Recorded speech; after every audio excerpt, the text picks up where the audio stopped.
Sony signe un accord d'1 milliard de dollars avec Netflix et se distingue des autres principaux studios dans la guerre des streamings.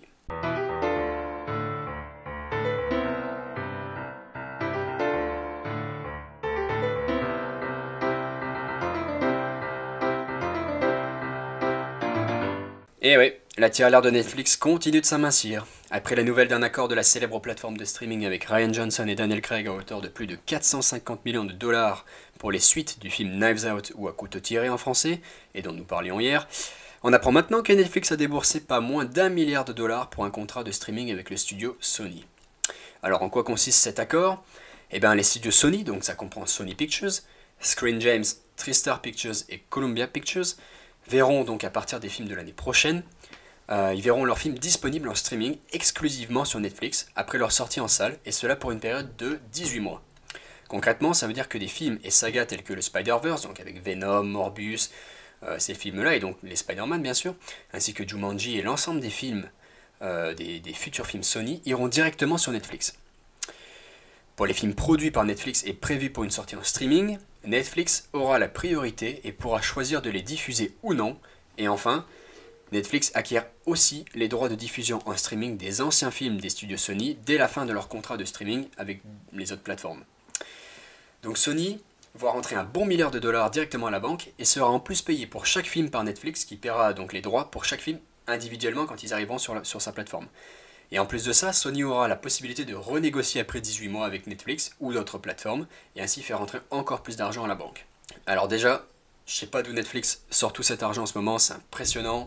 Rien qu'en une semaine, on les voit dépenser plus de 450 millions de dollars pour 2 suites d'un whodunit à la Agatha Christie, et ensuite 1 milliard de dollars pour un contrat d'exclusivité de streaming de 18 mois pour les films Sony, et cela pour une durée totale de 4 ans. Ensuite, pour Sony, c'est une excellente nouvelle. Ils empochent une impressionnante somme et ont signé un accord qui semble particulièrement juteux pour eux dans les prochaines années. Mais du coup, pourquoi on voit seulement Sony faire ce type d'accord?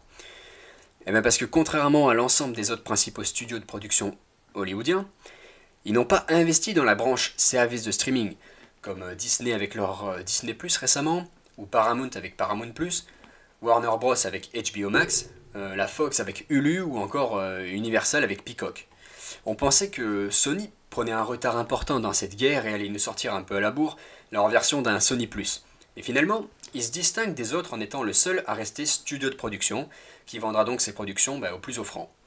Donc un accord d'exclusivité, aussi temporaire soit-il que celui de Netflix pour 18 mois, c'est du gagnant-gagnant. Pour Netflix, parce qu'ils obtiennent des films qui sont attendus en ce moment, en particulier avec le Spider-Verse et l'ensemble des films Spider-Man, plus ou moins en lien donc avec l'actuel MCU, et puis parce que ça leur permet d'être assurés d'avoir des sorties de films récents sur leur plateforme sans avoir à les produire.